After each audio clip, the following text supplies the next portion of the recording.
Students, इस video में हम प्रेजेंट टेंस के चारों भागों प्रेजेंट इंडेफिनेट यानी simple, present continuous, present perfect और प्रेजेंट परफेक्ट कंटिन्यूअस से संबंधित हेल्पिंग वर्ब, मेन वर्ब, उन वाक्यों की स्ट्रक्चर और इनका यूज कब किया जाता है इसके बारे में अध्ययन करेंगे।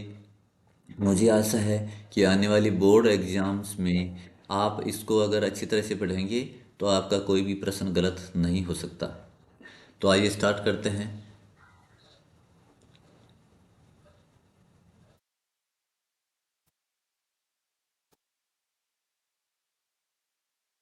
सबसे पहले अपन ये देखते हैं कि आप जैसे जानते हैं कि जो टेंसेज है उसको मुख्यतः जो है तीन भागों में डिवाइड किया गया है।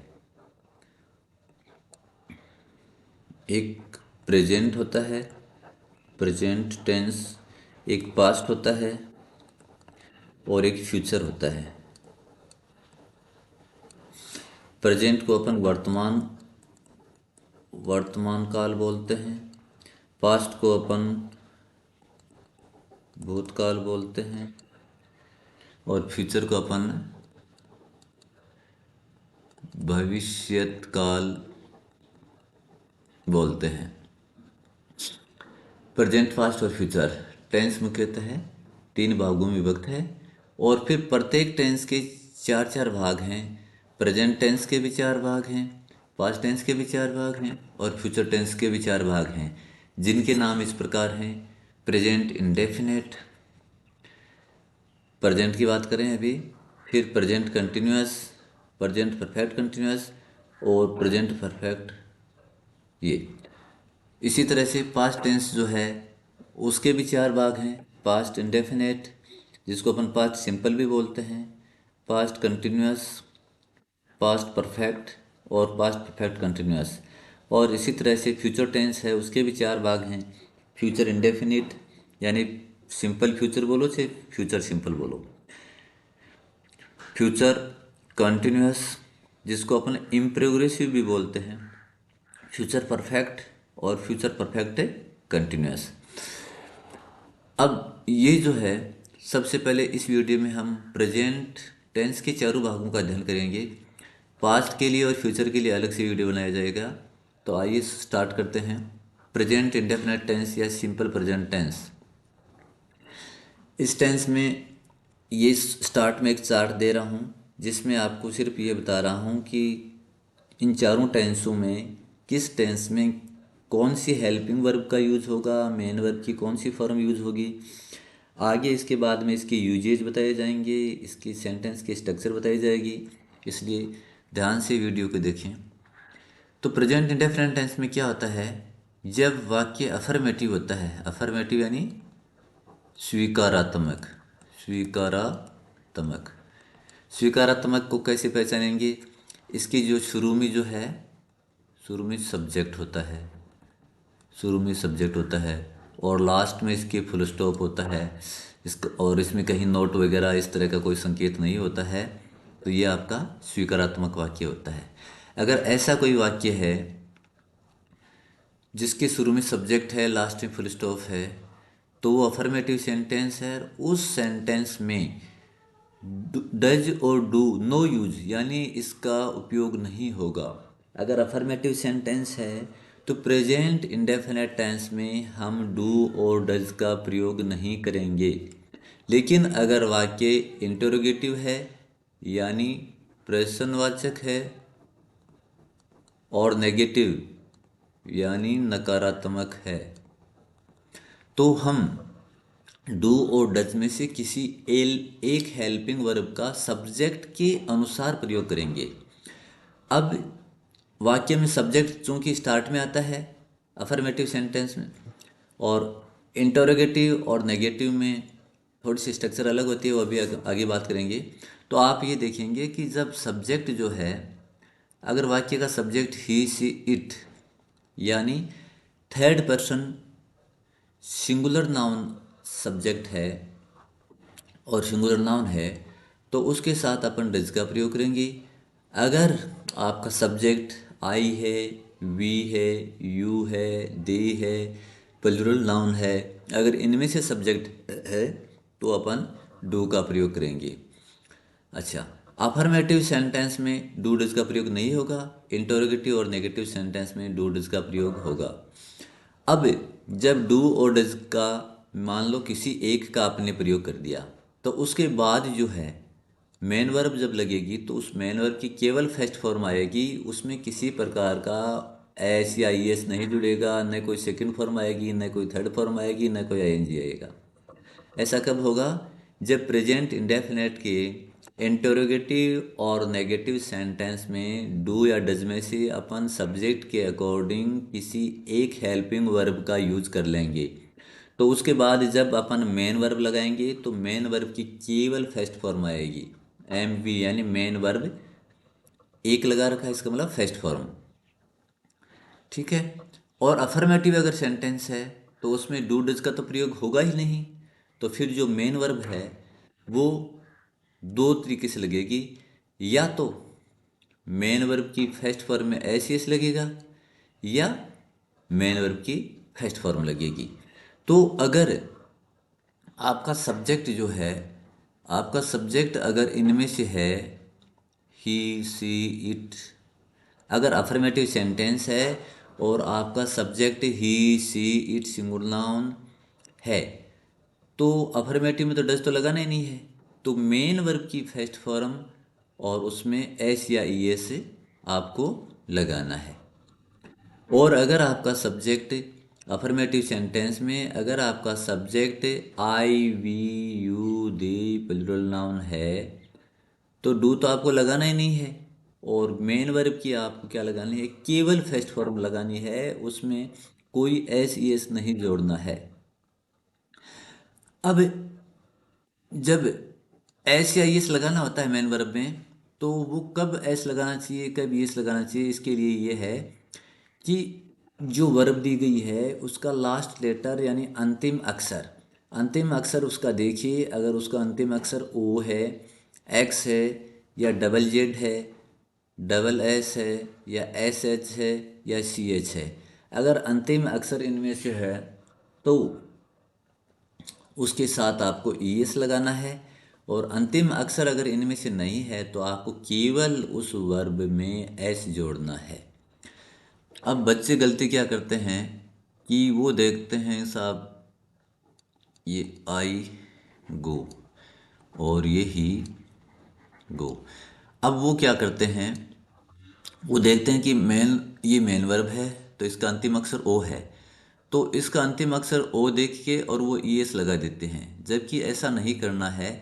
आपको ये देखना है कि वो सब्जेक्ट क्या है उसका, उसका सब्जेक्ट अगर I, we, you, they plural noun है तो आपको एस एस के बारे में सोचना ही नहीं है, यानी यहाँ पे कोई एस या ई एस जो है ना वो नहीं लगेगा, कोई एस एस नहीं लगाना है। लेकिन अगर आपका सब्जेक्ट ही, सी, इट या कोई सिंगुलर नाउन है तब आपको उसके बारे में उसका अंतिम अक्षर देखना है, और उस अंतिम अक्षर को देखने के बाद आप तय करोगे कि ये अंतिम अक्षर इनमें से है क्या। अगर अंतिम अक्षर इनमें से है तब आपको ई एस लगाना है, और अगर अंतिम अक्षर इसमें से नहीं होता, जैसे मान लो ये था ही प्ले, अब अपन ने देखा कि अंतिम अक्षर वाई है, तो अंतिम अक्षर वाई जो है वो O, X, double Z, double S, S H, C H में से नहीं है, तो अपन ई एस नहीं लगाएंगे, केवल एस लगाएंगे और आपका वाक्य करेक्ट हो जाएगा। ठीक है। तो कुल मिला के इस टेंस में बच्चों को बहुत बड़ी प्रॉब्लम होती है, तो आपको ये ध्यान रखना है कि अगर प्रेजेंट इंडेफिनेट आप यूज़ कर रहे हो, उसका अफर्मेटिव सेंटेंस है, तो आपको डू डज लगाना ही नहीं है, केवल मेन वर्ब की फर्स्ट फॉर्म लगानी है, और सब्जेक्ट के अनुसार मेन वर्ब की फर्स्ट फॉर्म या मेन वर्ब की फर्स्ट फॉर्म में एस या ये से जोड़ना है। अगर आपका सेंटेंस इंटरोगेटिव और नेगेटिव है तो आपको डू डज में से एक हेल्पिंग वर्ब सब्जेक्ट के अनुसार लगानी है और उसके बाद मेन वर्ब की फर्स्ट फॉर्म लगानी है। अब नेक्स्ट आता है प्रेजेंट कंटिन्यूअस, इसको इम्प्रोग्रेसिव भी बोलते हैं, लेकिन आपको प्रोग्रेसिव भी बोलते हैं, प्रोग्रेसिव। Present continuous. कंटिन्यूस का मतलब ही होता है कि लगातार काम, यानी वर्तमान में काम लगातार चल रहा है। तो इसमें भी आप देखिए कि जो ही है, सी है, इट और सिंगुलर नाउन है, उनके साथ अपन क्या करेंगे, इज लगाएंगे। इस टेंस की तीन हेल्पिंग वर्ब है, इज है, एम है और आर। तो जब subject he, she, it, singular noun है तो अपन इज हेल्पिंग वर्ब लगाएंगे। अगर आपके वाक्य में सब्जेक्ट आई है तो अपन एम हेल्पिंग वर्ब लगाएंगे। और अगर वाक्य का subject we, you, they plural noun है तो आर लगाएंगे। तो ये तो बात हुई हेल्पिंग वर्ब की। अब इसमें खास बात ये है कि ये प्रेजेंट इंडेफिनेट से काफ़ी अलग है। प्रेजेंट इंडेफिनेट में क्या होता है कि अफर्मेटिव सेंटेंस में हेल्पिंग वर्ब जो डूडेज होती है उसको अपन काम ही नहीं ले सकते। लेकिन इस टेंस में ऐसा नहीं है। इसमें चाहे आपका वाक्य अफर्मेटिव हो, चाहे इंटरोगेटिव हो, चाहे नेगेटिव हो, आपको एक helping verb is, am, are में से सब्जेक्ट के अनुसार लगानी ही है। और उसके बाद एक हेल्पिंग वर्ब का चयन कर लिया, उसके बाद जो मेन वर्ब है उसकी फर्स्ट फॉर्म में नियमानुसार आई एन जी जोड़ के और उसको लिख देंगे। मैं नियमानुसार इसलिए बोल रहा हूँ कि मेन वर्ब की फर्स्ट फॉर्म जो दी हुई होती है उसमें जब आई एन जी जोड़ते हैं तो कई बार कुछ अक्षर हटता है, कुछ अक्षर डबल हो जाता है, उसकी अपन बाद में चर्चा करेंगे। लेकिन अभी आपको ये ध्यान रखना है कि प्रेजेंट कंटिन्यूअस में तीन हेल्पिंग वर्ब होती है। अगर आपका सब्जेक्ट आई है तो एम हेल्पिंग वर्ब लगाएंगे। यदि आपका subject he, she, it singular noun है तो इज हेल्पिंग वर्ब लगाएंगे।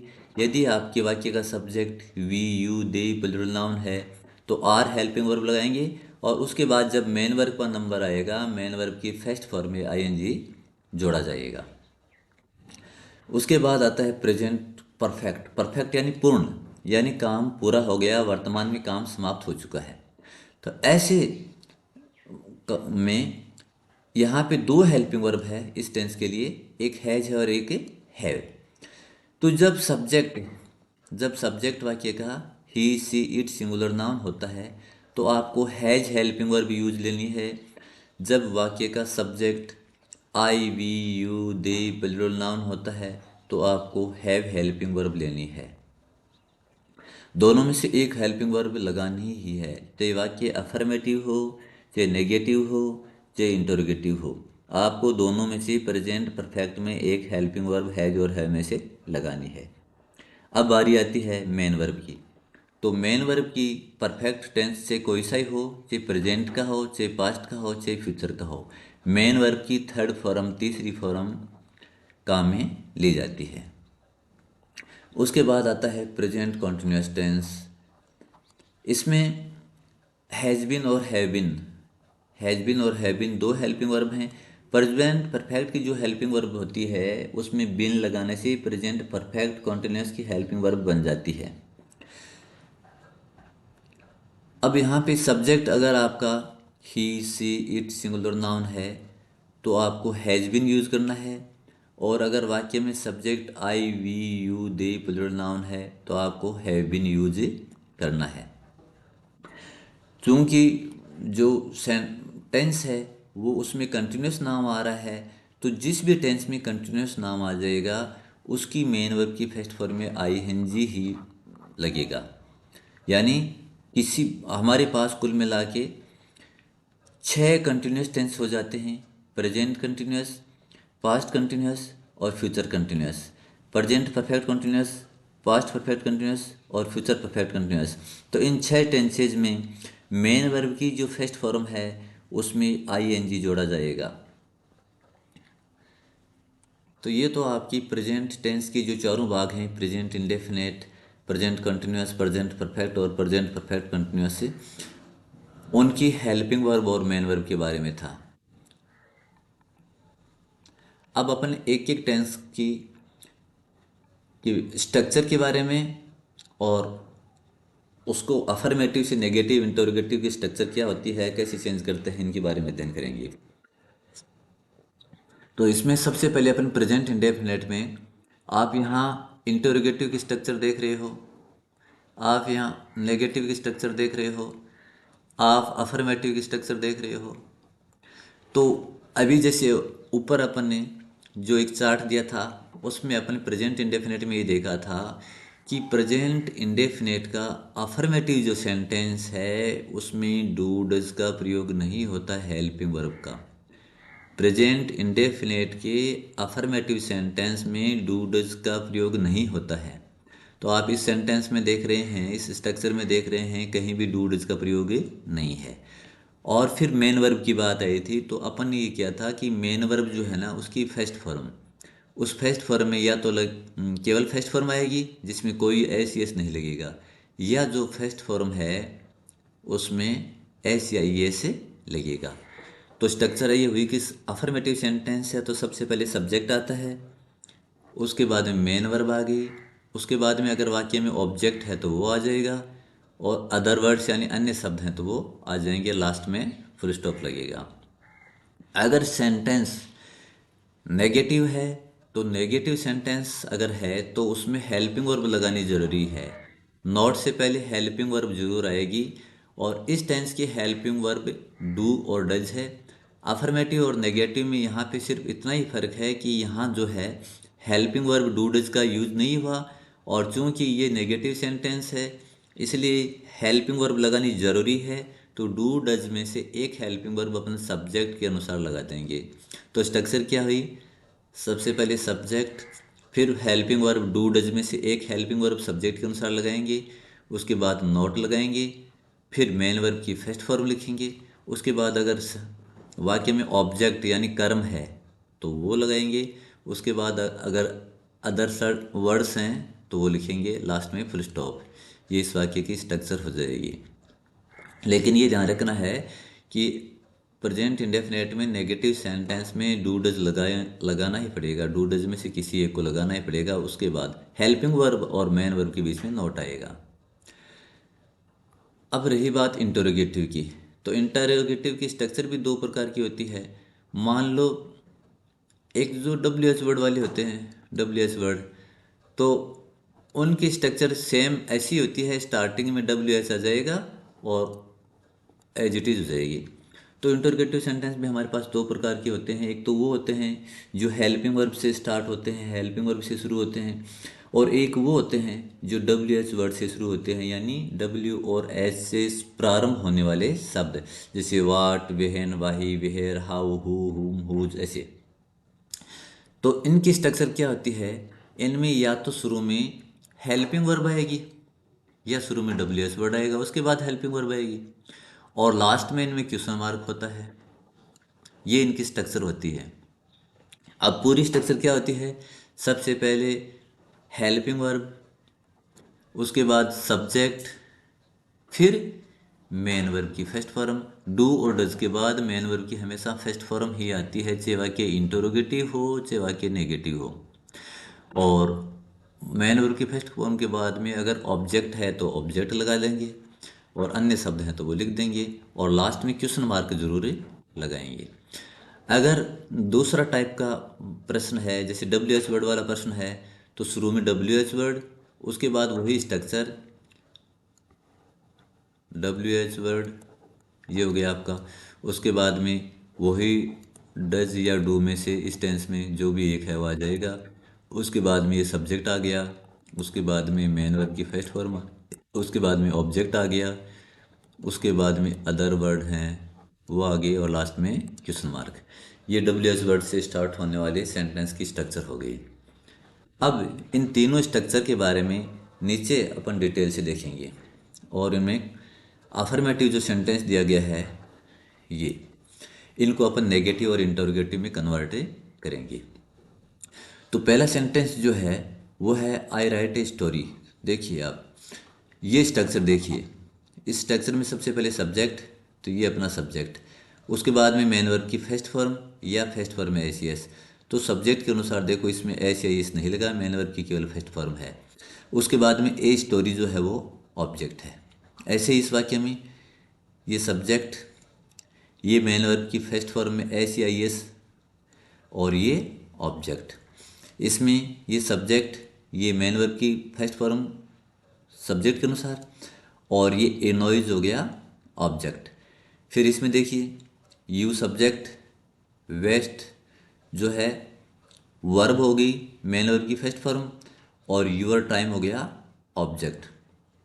उसके बाद देखिए माया ये सब्जेक्ट हो गई, डेकोरेट्स वर्ब में S E S E S लगाया ये, और उसके बाद में हर रूम जो है ऑब्जेक्ट हो गया।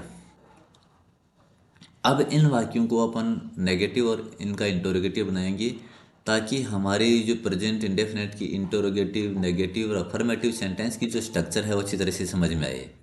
तो सबसे पहले अपन नेगेटिव बना रहे हैं। तो इस सेंटेंस का अपन नेगेटिव बनाने के लिए क्या करते हैं, आपको इसमें, क्योंकि ये प्रेजेंट इंडेफिनेट देखो वर्ब की फर्स्ट फॉर्म है, तो ये प्रेजेंट इंडेफिनेट टेंस है। तो प्रेजेंट इंडेफिनेट टेंस में यहाँ देखिए कोई एस यस नहीं आया, इसका मतलब आई जो है ना, आई के साथ जब आप हेल्पिंग वर्ब लगाओगे ना तो डू लग जाएगी, ठीक है। और उसके बाद नेगेटिव बनाना है तो ये नोट लगा दिया। उसके बाद वर्ब की फर्स्ट फॉर्म आती है, ये वर्ब की फर्स्ट फॉर्म, और उसके बाद में ऑब्जेक्ट। तो आई राइट ए स्टोरी, इसकी अगर नेगेटिव फॉर्म लिखें तो क्या है, आई, फिर यहाँ पे डू या डज नहीं था, अब इसमें डू या डज में से एक लेना पड़ेगा सब्जेक्ट के अनुसार, आई के साथ डू आ जाता है, और फिर ये हेल्पिंग वर्ब, ये मेन वर्ब, इसके बीच में नोट आ गया तो डू नोट हो गया। वर्ब की फर्स्ट फॉर्म, इसमें अपन कोई एस एस नहीं लगाएंगे, क्योंकि डू और डज के बाद वर्ब की केवल फर्स्ट फॉर्म आती है, और वर्ब के बाद में अगर ऑब्जेक्ट है तो ऑब्जेक्ट लिख दिया। नेक्स्ट देखिए सी सिंग्स ए सॉन्ग, तो इसका सब्जेक्ट क्या है, सी है।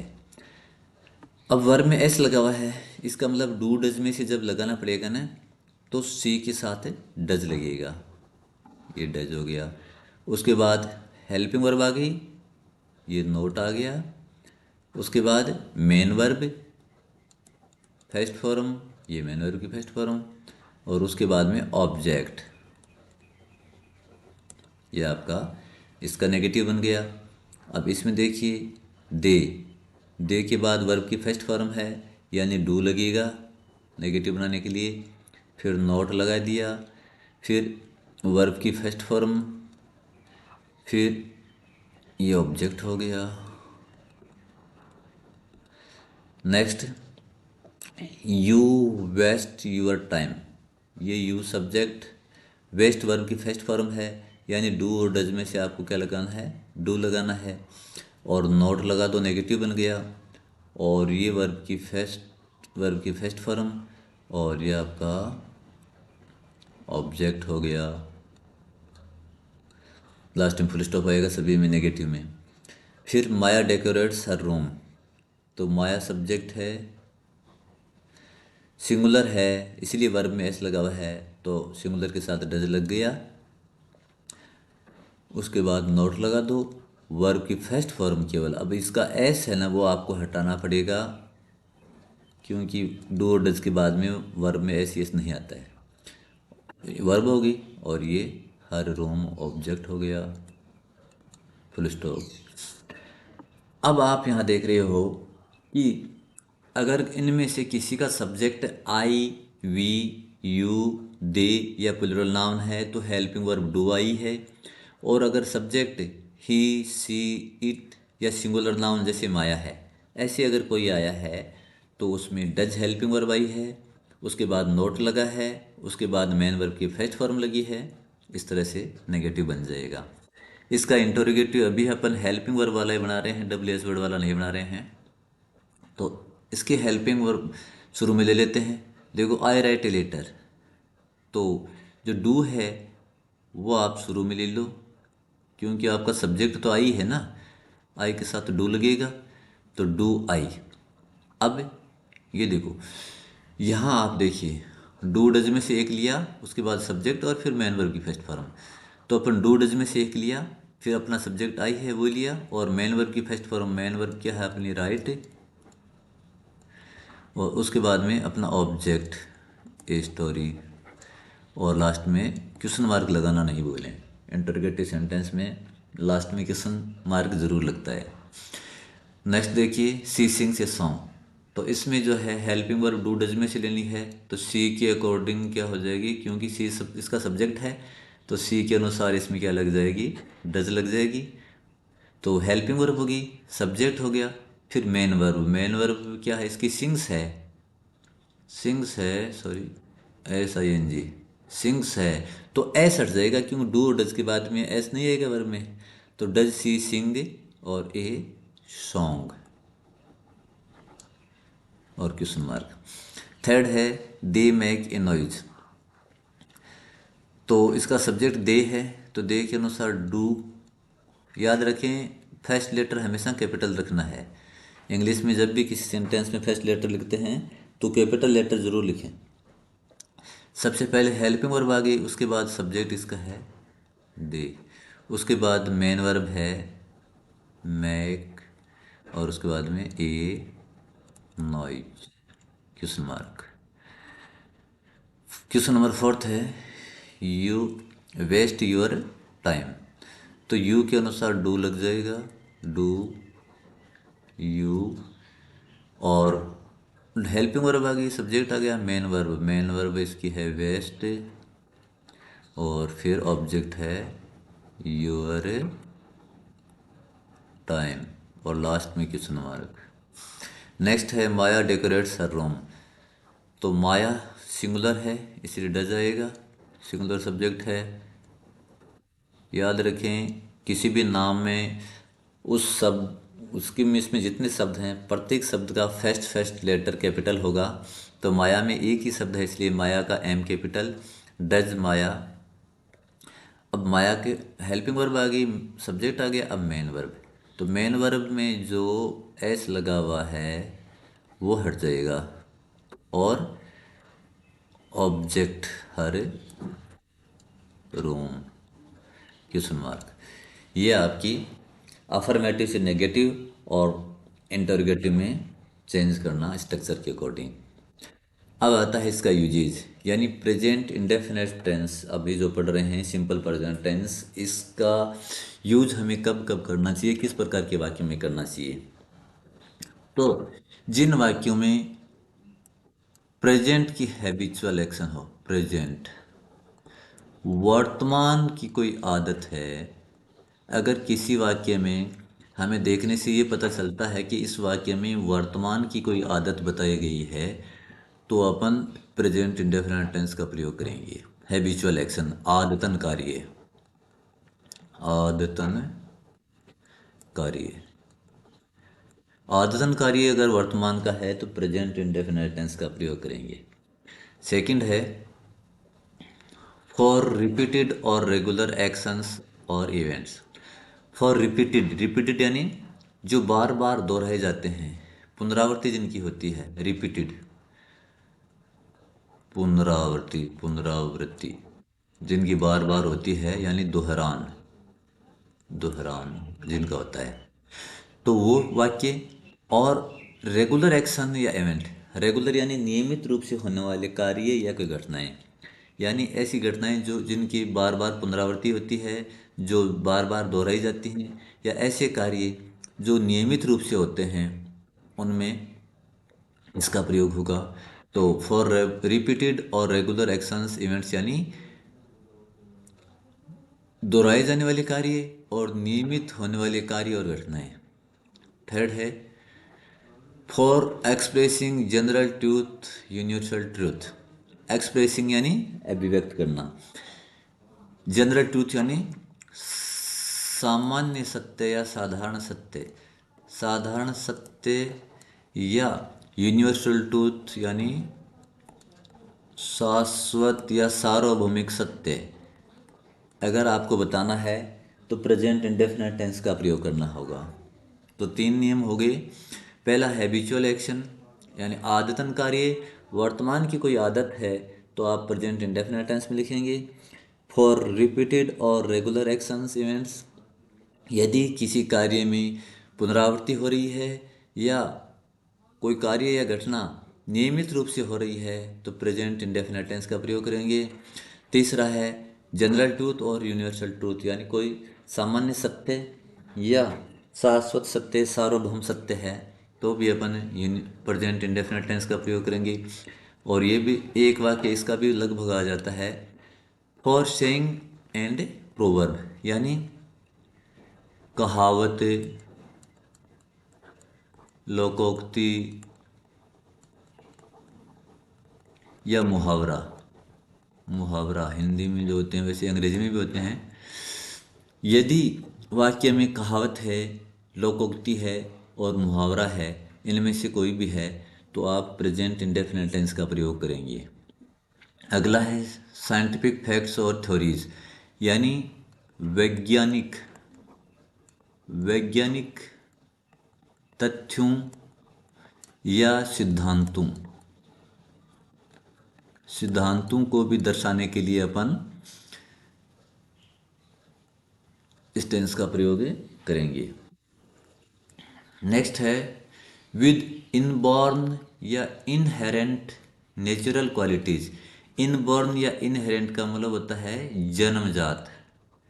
जन्मजात यानी किसी व्यक्ति या प्राणी में जो जन्म से जो प्रवृत्तियां होती है वो, और नेचुरल क्वालिटीज यानी स्वाभाविक स्वाभाविक जो क्वालिटीज यानी गुण या उनकी जो आदतें होती है। तो ये जो है 6 नियम हो गए। फर्स्ट हैबिचुअल एक्शन, आदतन कार्य। सेकंड रिपीटेड और रेगुलर एक्शंस इवेंट्स, यानी बार बार दोहराए जाने वाले कार्य या घटनाएं या नियमित रूप से होने वाले कार्य घटनाएं। थर्ड है जनरल ट्रूथ, यूनिवर्सल ट्रूथ, यानी शाश्वत सत्य या सामान्य सत्य। फोर्थ है सेइंग और प्रोवर्ब, यानी कोई कहावत, कोई लोकोक्ति, कोई मुहावरा हो तो प्रेजेंट इंडेफिनिट टेंस का प्रयोग होगा। फिफ्थ है साइंटिफिक फैक्ट्स थ्योरीज, यानी वैज्ञानिक कोई तथ्य या वैज्ञानिक कोई सिद्धांत है उसमें भी इसी टेंस का प्रयोग किया जाएगा। सिक्स्थ है इनबॉर्न और इनहेरेंट, यानी जन्मजात व्यक्ति में या पशु में या किसी पक्षी में या किसी भी प्राणी में कोई जन्मजात प्रवृत्ति होती है, कोई जन्मजात गुण होता है, उसमें भी इसी टेंस का प्रयोग किया जाता है। या नेचुरल क्वालिटीज, यानी स्वाभाविक उसके जो गुण हैं उनमें भी प्रेजेंट इंडेफिनिट टेंस का प्रयोग होता है। अब ये जो 1 से 7 तक हैं, ये जब एग्जाम में आते हैं तो इसमें कोई विशेष शब्द नहीं होता है जिससे अपन ये पहचान पाएँ, उसको पकड़ पाएँ कि ये कौन सा टेंस है। लेकिन आपके बोर्ड एग्ज़ाम्स विशेष रूप से 10th क्लास 9th क्लास में और 11th क्लास में, मान लो जो भी बोर्ड एग्ज़ाम 10th है, उसमें जो भी प्रश्न आता है उसमें अधिकांश प्रश्नों में से कोई न कोई एडवर्ब ऑफ शोइंग टाइम, यानी समय दर्शाने वाली कोई एडवर्ब उसमें ज़रूर होती है, और उससे अपन काफ़ी हद तक पहचान लेते हैं कि कौन सा टेंस होना चाहिए। ये 99% सही हो जाते हैं। कभी कभी ये एडवर्ब जो है उससे अपन भ्रमित हो जाते हैं। तो इन प्रेजेंट इंडेफिनिट टेंस के लिए आपको इन एडवर्ब्स को, जो नंबर 7 है, इसको बहुत अच्छी तरह से याद करना है। और इसको मैं अलग अलग ABCD में इसलिए विभक्त किया है कि आपको याद करने में आसानी हो। सबसे पहले देखिए always, open, sometimes, daily, usually, generally, occasionally, frequently, regularly, never, seldom, rarely, at times, now and then। अगर ये आपके करेक्ट फॉर्म ऑफ वर्ब वाले वाक्य में हैं तो प्रबल संभावना यही है कि ये प्रेजेंट इंडेफिनिट टेंस है। एक बार फिर देख लीजिए, अगर आपके वाक्य में ऑलवेज है, ओफन है, समटाइम्स है, डेली है, यूजुअली है, या जनरली है, या अकेजनली है, फ्रिक्वेंटली है, या रेगुलरली, या नेवर, या सेल्डम, या रेयरली, या एट टाइम्स, या नाउ एंड देन। अकेला नाउ नहीं, नाउ एंड देन साथ में होना चाहिए। अगर नाउ अकेला होगा तो प्रेजेंट कंटिन्यूस टेंस हो जाएगा, इसलिए नाउ एंड देन देखना। अगर इनमें से कोई भी एडवर्ब आया है जो टाइम प्रदर्शित कर रहा है तो प्रेजेंट इंडेफिनिट टेंस होगा। नेक्स्ट, अगर ईच या एवरी के बाद में टाइम है, ईच या एवरी के बाद में टाइम जैसे आ गया every day, every night, every week, every month, each day, each night, each week, each month, इस तरह से अगर ईच या एवरी के साथ टाइम है तो प्रेजेंट इंडेफिनिट टेंस। नेक्स्ट है in the mornings, in the evenings, in the afternoons. यहाँ आप ध्यान से देखिए, ये मैंने मॉर्निंग्स इवनिंग्स ऐस लगा रखा है, प्लूरल बना रखा है। तो इसका मतलब हो गया कि इन द मॉर्निंग्स यानी हर सुबह, और इन द इवनिंग्स यानी हर शाम, और इन द आफ्टरनून्स यानी हर दोपहर बाद। तो ये रोज़ होने वाले कार्य हो गए, इसलिए रोज़ होने वाले कार्य यानी रिपीटेड एक्शन या रेगुलर एक्शन, तो इनको जो है अपन प्रेजेंट इंडेफिनिट टेंस में लिखते हैं। नेक्स्ट है on Sundays, on Mondays, on Saturdays. इस तरह से सप्ताह का कोई भी दिन हो, सप्ताह के किसी भी दिन में अगर लास्ट में ऑन लगा के और लास्ट में एस लगा हुआ है, प्लूरल फॉर्म में अगर वो है, तो उसका मतलब भी है कि वो हर संडे को, हर मंडे को, हर ट्यूसडे को, हर वेडनेसडे को, हर फ्राइडे को, हर सैटरडे को, इस तरह से वो काम होता है। तो नियमित अंतराल से होने वाले कार्य। अच्छा, इस टेंस का प्रयोग उस स्थिति में भी किया जाता है जब कोई कोई कार्य नियमित अंतराल से दोहराया जाता है। नेक्स्ट है वंस, ट्वाइस, थ्राइस। वंस यानी एक बार, ट्वाइस यानी दो बार, थ्राइस यानी तीन बार, ऐसे। उसके बाद में टाइम आए, टाइम जैसे ए डे आ गया, ए डे नाइट आ गया, ए वीक आ गया, ए मंथ आ गया, ए ईयर आ गया। जैसे once a day, once a week, इस तरह से। अगर इस तरह से वंस ट्वाइस इनके बाद में कोई टाइम आया है तो उसके साथ भी अपन प्रेजेंट इंडेफिनिट टेंस का प्रयोग करेंगे। तो ये जो ए से लेकर ई तक हैं ये बहुत इम्पोर्टेंट हैं। इन एडवर्ब्स को आप याद कर लेना और सेंटेंस में देख के आप पहचान कर सकते हैं कि ये प्रेजेंट इंडेफिनिट टेंस का वाक्य है। उसके बाद आप हेल्पिंग वर्ब और मेन वर्ब क्या यूज़ करनी है, कौन सी यूज़ करनी है, वो लगाएंगे। Next, present continuous. अब प्रेजेंट कंटिन्यूअस में मैंने एक ही स्ट्रक्चर लिखी है, सिर्फ अफर्मेटिव की। ये स्ट्रक्चर है अफर्मेटिव की, क्योंकि इसमें ज़्यादा लफड़ा नहीं है। अगर आपको नेगेटिव बनाना है तो हेल्पिंग वर्ब के बाद में यहाँ नोट लगा दो मेन वर्ब से पहले, और आपको अगर इंटरोगेटिव बनाना है तो इस हेल्पिंग वर्ब को एक इसमें से एक जो भी काम आ रही है उसको यहाँ शुरू में सब्जेक्ट के पहले लगा दो और लास्ट में क्वेश्चन मार्क लगा दो, क्वेश्चन मार्क लगा दो। ठीक है, यानी अफर्मेटिव सेंटेंस की स्ट्रक्चर तो आपको मैंने दे रखी है कि सबसे पहले सब्जेक्ट आएगा, उसके बाद में ईजेएमआर में से एक हेल्पिंग वर्ब यूज़ करेंगे, उसके बाद मेन वर्ब की फर्स्ट फॉर्म में आईएनजी लगाएंगे, उसके बाद में अगर अदर वर्ड्स यानी ऑब्जेक्ट है तो ऑब्जेक्ट लिखेंगे, अन्य कुछ है तो वो लिखेंगे, और लास्ट में फुल स्टॉप लग जाएगा।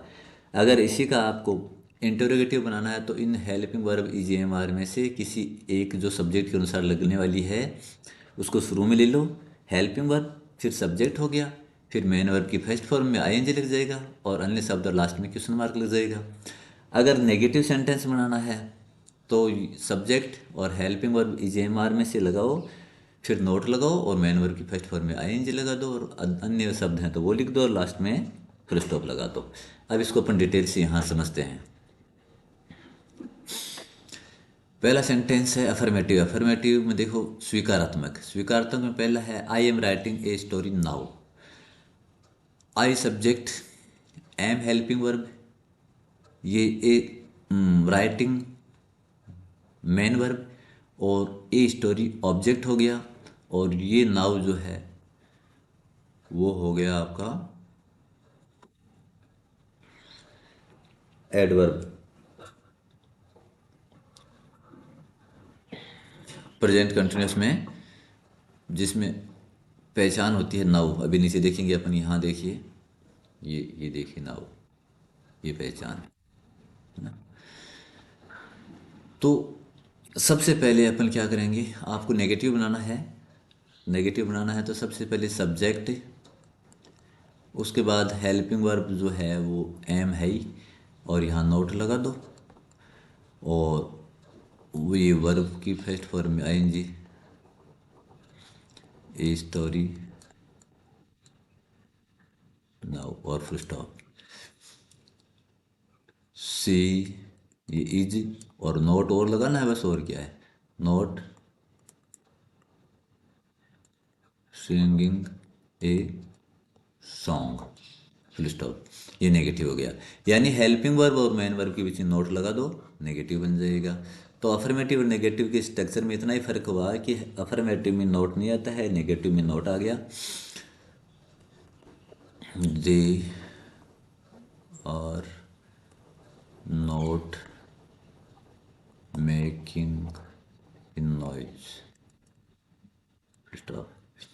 और you are not wasting your time. Next, Maya is not decorating her room.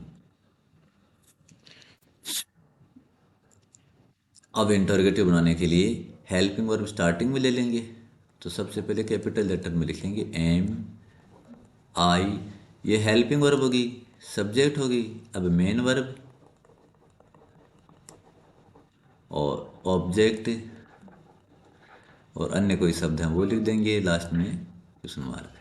ऐसे इसमें हो जाएगा, इज स्टार्ट में आ जाएगा, और शी सिंगिंग ए सॉन्ग और क्वेश्चन मार्क। ऐसे इसमें हो जाएगा, are they making a noise, question mark. यानी नेगेटिव की स्ट्रक्चर क्या हुई, सब्जेक्ट, उसके बाद helping verb is am are जो बीच में आ रही है, उसके बाद नोट लगा दो, उसके बाद जो है मेन वर्ब की फर्स्ट फॉर्म जो है ना उसमें आईएनजी जोड़ दो, अन्य शब्द वो लगा दो और फुल स्टॉप लगा दो। इंटरोगेटिव की स्ट्रक्चर क्या हुई, सबसे पहले हेल्पिंग वर्ब, उसके बाद में सब्जेक्ट ले लो, उसके बाद मेन वर्ब की जो फर्स्ट फॉर्म है उसमें आईएनजी जोड़ दो, उसके बाद जो अन्य शब्द हैं वो लिख दो और क्वेश्चन मार्क लगा दो। अब इसी में दूसरा अगर डब्ल्यू एच वर्ड वाला है तो डब्ल्यू एच वर्ड शुरू में ले लो, और उसके बाद इसको पूरे को लिख के डब्ल्यू एच वर्ड के बाद में हेल्पिंग वर्ब, फिर सब्जेक्ट, और फिर मेन वर्ब की फर्स्ट फॉर्म में आईएनजी लगाया, उसके बाद अन्य कोई शब्द हैं तो वो लिखिए, और लास्ट में क्वेश्चन मार्क। तो इस तरह से ये आपका हो गया अफर्मेटिव, नेगेटिव और इंटरोगेटिव। अब प्रेजेंट कंटिन्यूस टेंस का प्रयोग हमें कब करना चाहिए, तो देखो सीधा सा नियम है कि जो कार्य वर्तमान समय में हो रहे हैं, वर्तमान में जो कार्य चल रहा है, हो रहा है, या जो घटना चल रही है उसको अपन इस टेंस में लिखेंगे। पहला नियम, इसमें बहुत कुछ कहा गया है, देखिए आप इसको ढंग से पढ़िए। टू एक्सप्रेस एन एक्शन, किसी कार्य को व्यक्त करने के लिए, दैट इज हैपनिंग, जो हो रहा है, और प्रोग्रेसिंग, जो चल रहा है, at the time of speaking, यानी बोलने के समय। यानी ऐसा कोई कार्य या घटना जो बोलने के समय हो रही है या घटित हो रही है या चल रही है, उसमें इस टेंस का प्रयोग करेंगे। और कभी कभी क्या होता है कि कोई कार्य बोलने के समय तो घटित नहीं हो रहा होता है या नहीं चल रहा होता है, लेकिन इन दिनों वो कार्य चल रहा होता है, प्रगति पे होता है, लेकिन but not at the time of speaking, लेकिन बोलने के वक्त वो कार्य नहीं चल रहा है। तो ऐसे कार्य जो बोलने के समय चल रहे हैं उनमें भी प्रेजेंट कंटिन्यूअस का टेंस का प्रयोग होगा। ऐसे कार्य जो बोलने के समय तो नहीं चल रहे, लेकिन हाल फिलहाल इन दिनों वो कार्य चल रहे हैं, इसमें भी अपन प्रेजेंट कंटिन्यूस टेंस का प्रयोग ही करते हैं। नेक्स्ट जो बड़ी इंपॉर्टेंट है, एडवर्ब्स ऑफ टाइम। निम्नलिखित एडवर्ब्स आने पे अपन प्रेजेंट कंटिन्यूस टेंस का प्रयोग करेंगे। नाउ यानी अब, नाउ ए डेज इन दिनों, दीज डेज इन दिनों, स्टिल अब भी, at present at this time, at this moment और इन द प्रेजेंट टाइम। ये अगर आते हैं वाक्य में तो अपन प्रेजेंट कंटिन्यूस टेंस का प्रयोग करेंगे, यानी is am are helping verb लगाएंगे और मेन वर्ब की फर्स्ट फॉर्म में आई एन जी लगाएंगे। Next, present perfect. Present perfect tense में हेल्पिंग वर्ब अपने पास हैज और हैव दो है। एक तो हैज है, एक हैव है, और उनके बाद में जो है मेन वर्ब की थर्ड फॉर्म लगानी है। स्ट्रक्चर, ये जो स्ट्रक्चर दे रखी है वो सिर्फ अफर्मेटिव सेंटेंस की स्ट्रक्चर है। देखो क्या होता है, सबसे पहले सब्जेक्ट, उसके बाद हैज या हैव में से एक लगाना है सब्जेक्ट के अकॉर्डिंग, उसके बाद मेन वर्ब की थर्ड फॉर्म, उसके बाद अगर ऑब्जेक्ट है तो वो लगाएंगे, नहीं है तो कोई बात नहीं, उसके बाद अदर वर्ड्स हैं तो लगाएंगे, नहीं है तो कोई बात नहीं, फुल स्टॉप लगा देंगे लास्ट में। ये अफर्मेटिव स्ट्रक्चर हो गई। अब इसमें अगर आपको नेगेटिव बनाना है तो आप यहाँ हेल्पिंग वर्ब और मेन वर्ब के बाद और हेल्पिंग वर्ब मेन और मेन वर्ब के बीच में, सॉरी, हेल्पिंग वर्ब हैज और हैव के बाद और मेन वर्ब की जो थर्ड फॉर्म है उसके पहले अगर आप नोट लगा देंगे तो ये बन गया आपका नेगेटिव। यानी सब्जेक्ट हेल्पिंग वर्ब हैज या हैव में से लगाया, उसके बाद नोट लगाया और वर्ब की थर्ड फॉर्म लगाया और अन्य शब्द लिखे फुल स्टॉप लगा दो, ये आपका बन गया नेगेटिव। अब ये जो वाक्य दिए गए हैं इनको अपन देखते हैं। देखो, पहले अपन इनका नेगेटिव बनाते हैं कुछ वाक्यों का, है ना।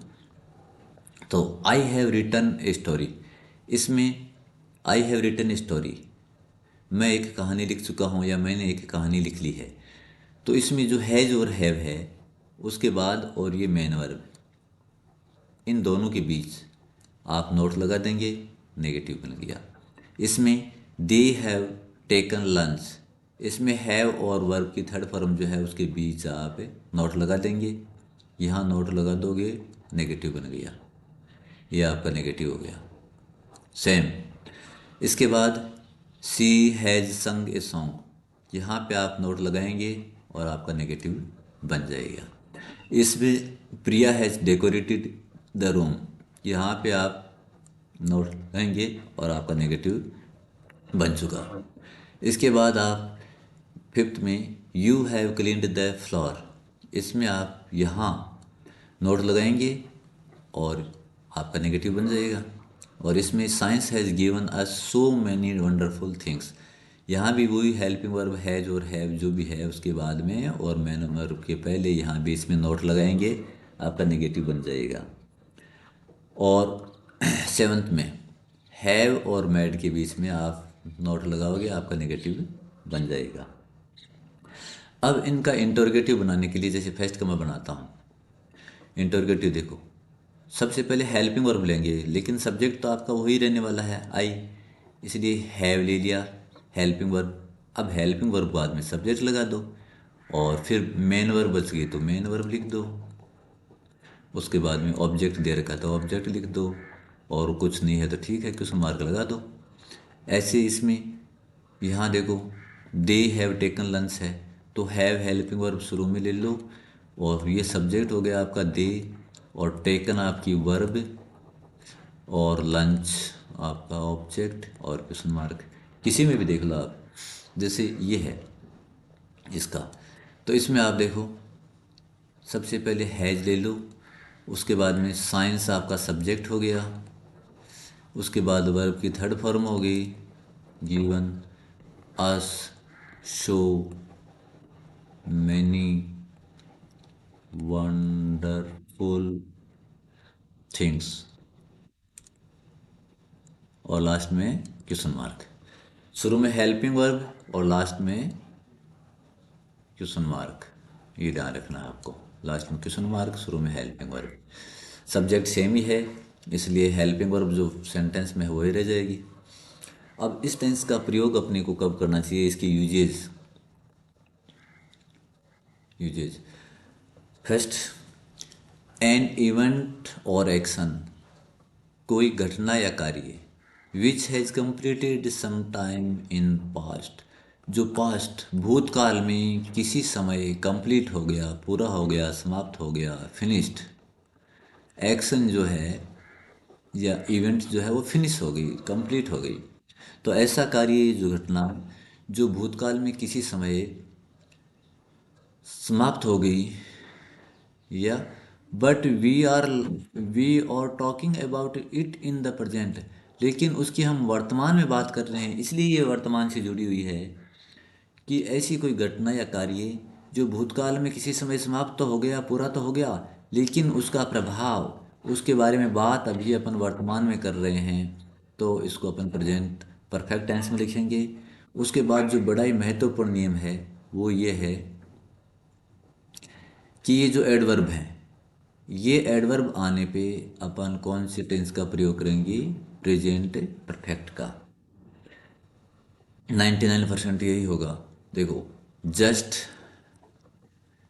ऑलरेडी, रिसेंटली, लेटली, और नोट के बाद में येट बीच में जगह रहेगी, कुछ शब्द आएंगे उसके बाद येट आएगा, यानी उस वाक्य में येट भी आएगा और नोट भी होगा। सो फार, ये बड़े इंपॉर्टेंट हैं।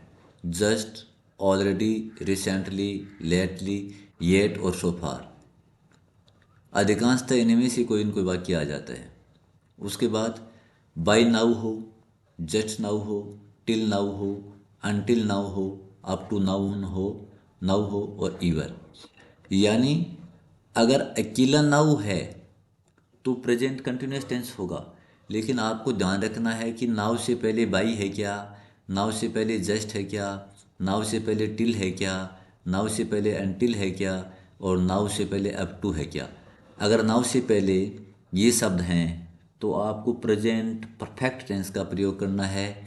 अगर अकेला नाउ है, इन शब्दों के बिना नाउ है, तो आपको प्रेजेंट कंटिन्यूस का प्रयोग करना है। और एक ईवर यानी कभी, ये अगर आ गया तो आपको प्रेजेंट परफेक्ट टेंस का प्रयोग करना है। आपने पढ़ा था कि ये नेवर जो है वो प्रेजेंट इंडेफिनेट टेंस में भी यूज होता है, कभी कभी नेवर का प्रयोग प्रेजेंट परफेक्ट टेंस में भी होता है। वो आगे अपन एक्सरसाइज करेंगे तब देखेंगे। अभी आपको याद रखना है कि प्रेजेंट इंडेफिनेट में भी नेवर का प्रयोग हो सकता है और प्रेजेंट परफेक्ट टेंस में भी हो सकता है। जैसे आपने कह दिया, I have never seen the Taj, मैंने कभी ताजमहल नहीं देखा। तो यहाँ देखो, एक्शन कंप्लीट है, काम कंप्लीट है और नेवर आया है, लेकिन अपने क्या प्रयोग किया है, प्रेजेंट परफेक्ट टेंस का प्रयोग किया है हैव और वर्ब की third form. I never tell a lie, और यहाँ आप देख रहे हैं कि ये नेवर आया है, लेकिन अपने टेंस कौन सा, प्रेजेंट इंडेफिनेट वर्ब की फर्स्ट फॉर्म यूज की है। तो इस तरह से नेवर का प्रयोग प्रेजेंट इंडेफिनेट और प्रेजेंट परफेक्ट दोनों ही टेंस में हो सकता है। अपने को ध्यान रखना है कि काम कंप्लीट हो गया है तो प्रेजेंट परफेक्ट टेंस में प्रयोग करेंगे, और अपन जनरली स्वभाव की या जनरली बात करते हैं तो प्रेजेंट इंडेफिनेट टेंस का प्रयोग ही करेंगे। उसके बाद नेक्स्ट है present perfect continuous tense. Present perfect continuous tense, इस टेंस में भी हेल्पिंग वर्ब हमारे पास दो है, एक हैज़ बीन और एक है हैव बिन। हैव बिन, दोनों में से एक हेल्पिंग वर्ब यूज करनी है, और उसके बाद कंटिन्यूस टेंस है, इसलिए मेन वर्ब की फर्स्ट फॉर्म में आईएनजी जोड़ना है बस। तो पहले ये स्ट्रक्चर देखिए, ये अफर्मेटिव की स्ट्रक्चर है, अफर्मेटिव की स्ट्रक्चर है। अफर्मेटिव, सबसे पहले सब्जेक्ट, उसके बाद यह हैज या हैव में से एक आएगा, फिर बिन आ जाएगा, वर्ब की फर्स्ट फॉर्म में आईएनजी लग जाएगा। अगर वाक्य में ऑब्जेक्ट है तो वो लिखेंगे, अन्य शब्द है तो वो लिखेंगे, फिर स्टॉप लगा देंगे। अब इन वाक्यों की संरचना देखिए। Affirmative, subject helping verb, main verb में आईएनजी, ऑब्जेक्ट है तो वो ठीक है, उसके बाद में फोर और time. Subject helping verb, main verb में आईएनजी, ऑब्जेक्ट सिंस या फॉर में से एक शब्द और time. Subject helping verb, main verb में आईएनजी, ये ऑब्जेक्ट नहीं है, in the team other word में आ गया, फॉर आ गया और उसके बाद में टाइम आ गया। आप देख रहे हैं कि इनके लास्ट में सिंस या फॉर में से एक शब्द आ रहा है और उसके बाद में टाइम आ रहा है। तो इन वाक्यों की मेन पहचान यही हो जाएगी कि अगर किसी वाक्य में फ्यूचर या पास्ट का कोई संकेत नहीं है और उस वाक्य के अंदर फॉर या सिंस के बाद में टाइम आ रहा है, फॉर सिंस के बाद में टाइम आ रहा है, तो अपन प्रेजेंट परफेक्ट कंटिन्यूअस टेंस उसको मानेंगे।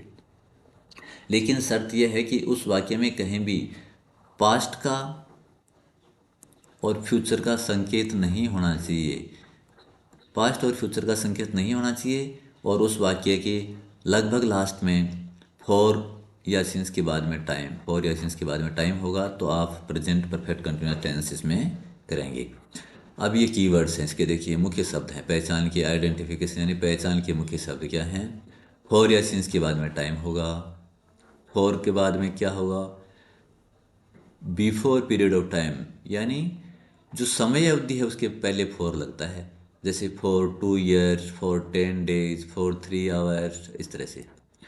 और सिंस कब लगता है, बिफोर पॉइंट ऑफ टाइम, निश्चित समय बिंदु के पहले, जैसे घड़ी का समय है, दिनांक है, वर्ष है, निश्चित है, उनके पहले, जैसे वार है, महीना का नाम है, वार का नाम है, इस तरह से उनके पहले तारीख है, उनके पहले अपन सिंस का प्रयोग करेंगे।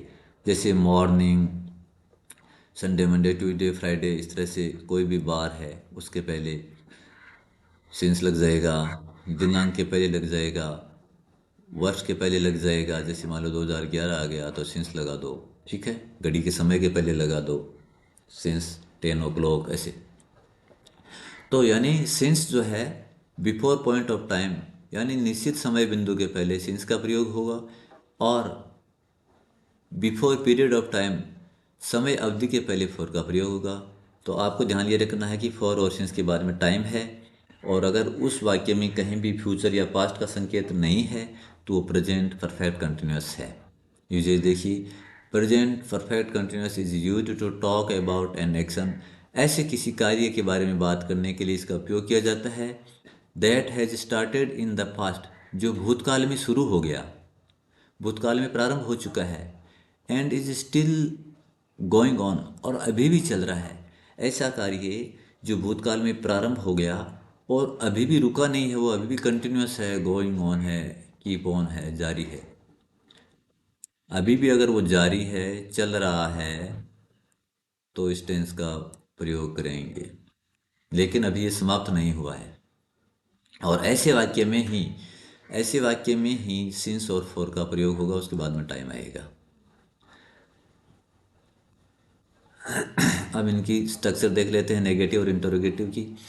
आपको जब अगर नेगेटिव बनाना है तो आप क्या करेंगे, देखो जिन सेंटेंसेज में हेल्पिंग वर्ब एक से ज़्यादा शब्दों की होती है, मैंने आपको अभी थोड़ी देर पहले बताया था कि हेल्पिंग वर्ब और मेन वर्ब के बीच में नोट लगता है, ठीक है, हेल्पिंग वर्ब और मेन वर्ब के बीच में नोट लगता है। लेकिन जब हेल्पिंग वर्ब एक शब्द की हो तभी ऐसा होता है। कभी कभी क्या होता है, हेल्पिंग वर्ब में 2 या 3 शब्द होते हैं, जैसे will have been, shall have been, could have been, should have been, would have been, ऐसे may have been, must have been, might have been, तो ऐसे शब्द, या हैज बीन हो गया, विल है हो गया, शैल है हो गया। तो जब हेल्पिंग वर्ब 2 शब्दों की होती है, तो जो प्रथम शब्द है उसके बाद आप यहाँ नोट लगाओगे। हेल्पिंग वर्ब का एक शब्द पहले, नोट, फिर दूसरा शब्द और फिर मेन वर्ब, बस इतना ही चेंज करना है। यहाँ आ जाएगी है और बिन के बीच में। और मान लो इन सेंटेंसेज में हैज़ या हैव अकेला ही होता है, बिन नहीं होता, तो हैज़ या हैव के बाद और मेन वर्ब से पहले, नोट लग जाता। लेकिन यहाँ पे चूंकि हेल्पिंग वर्ब दो शब्दों की है, इसलिए दोनों शब्दों के बीच में नोट लगेगा। मैन अब सिर्फ ठीक पहले नहीं लगेगा, हैज़ और हैव के बाद और बीन से पहले नोट लगेगा। ये तो हो गया नेगेटिव। पूरी स्ट्रक्चर ऐसी कैसी होगी।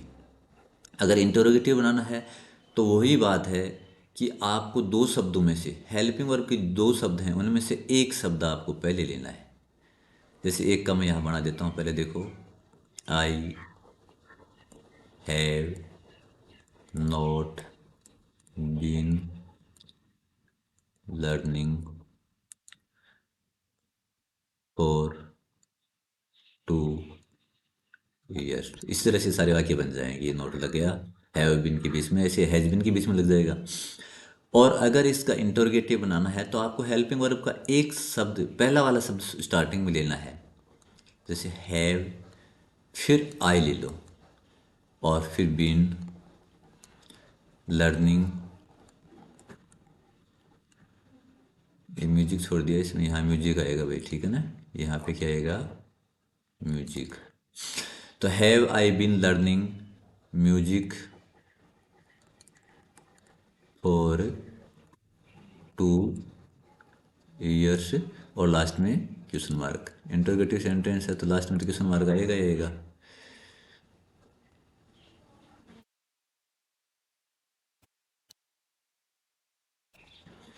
लास्ट में क्वेश्चन मार्क आ जाएगा, ठीक है। यानी आपको क्या करना है, जो हैज बिन या हैव बिन में से है उसका जो प्रारंभिक शब्द है हैज या हैव, उसको सब्जेक्ट के पहले रख दो। हैज या हैव आ गया, यहाँ देख लीजिए आप, हैज या हैव, या तो हैज ले लो या हैव ले लो, सब्जेक्ट के अनुसार आ जाएगा। उसके बाद आप सब्जेक्ट लगा दो।